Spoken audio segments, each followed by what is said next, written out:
Hey, what's up? It's Sifu Kuttel, and in this video, we're going to be focusing on Kung Fu crane techniques and combination. Now, this particular combination has quite a few very unique crane techniques, and these are definitely more on the training side because we're going to be doing some one-legged things. We're going to be stepping back into an interesting position to throw a crane strike, and then we're going to do a double crane strike that sets up from one into the next, which can be used either in combination or used to pull our opponent into position to strike them. Now that's something it's not going to be unique specifically to the crane style, and you even find that particular thing in a drunken style technique or even just general Kung Fu technique, but it is really unique how it's presented in this combination. Now I want to mention crane technique and crane style Kung Fu is very important. It emphasizes accuracy. Okay, so you are striking with the fingertips, you are striking with the wrist, we are striking with parts of our body that can get hurt if we hit the wrong spot on our opponent or we're not conditioned to take it. So finger conditioning is really important to do. Wrist conditioning and wrist flexibility is really important to work on. But you cannot just hit something a whole bunch as hard as you can and expect it to be good overnight. This requires a lot of incremental training. So you have to start with very light strikes, lots of repetition, and then incrementally add to it every single day, little by little. And then over the long haul, you're actually going to develop a good, healthy, and stable way of using your crane Kung Fu. Now I'll talk about it after we do the combination, but how we can apply this into modern combat sports and just our regular martial arts technique is something that we have to look at conceptually. But let's go focus on the movements first.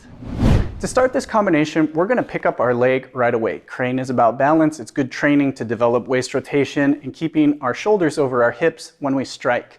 So we'll start with raising our right leg, left crane beak, scooping block, and then a left or right crane beak to the face. Okay, so we have 1, 2. Now from here, I drop my foot back, and then I'm going to poke straight forward. This is where this combination gets really fun. But first, again, we're going to block, poke, back, and poke. Notice my upper body really doesn't go anywhere from here. I stay in the same area. So I'm not, even though I'm able to plant my foot, I'm not really retreating back as I do this. Again, scoop, hit, hit.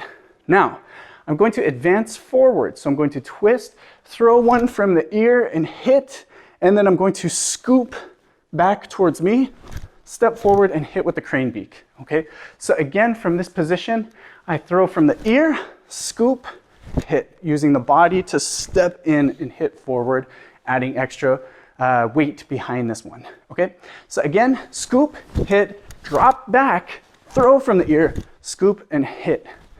One more time, scoop and block, hit, hit, throw from the ear, scoop, hit. Last one, 1, 2, 3, 4, 5. Okay, so there you have it. Now again, this combination definitely requires a lot more ups and downs than we've done in some of our other Kung Fu crane combinations. And this is definitely more on the training side. You would have to do more adaptation to make this practical for combat sports and ring fighting than, say, some of the other techniques. But one of the main things is if you're wearing gloves, there's no need to throw a fingertip strike. That's not going to help you at all. Just do a punch. You can see anytime we've done a straight line crane strike, you can replace that with a full fist and you have your jab or your cross.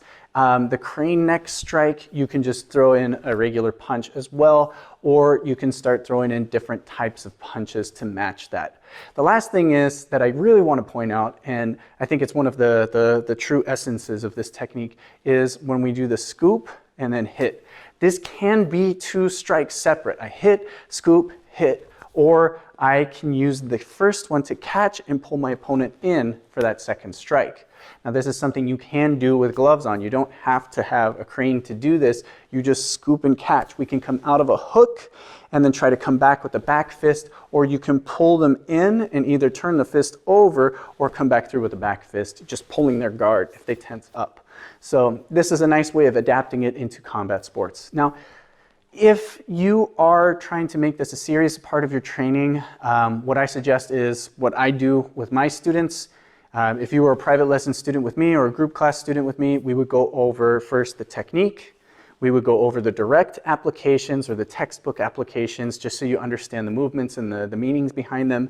But then we would start working on specific drills and ways to develop the martial arts around it. So you would actually have a more well-rounded approach and doing more of a freestyle approach in drills and sparring contexts. So if you have the opportunity to do that, focus that on your own, and I wish you guys the best of luck in this one. If you have any questions, drop a comment down below. Make sure to hit that subscribe button, and I'll see you guys in the next video. Thanks so much. Bye.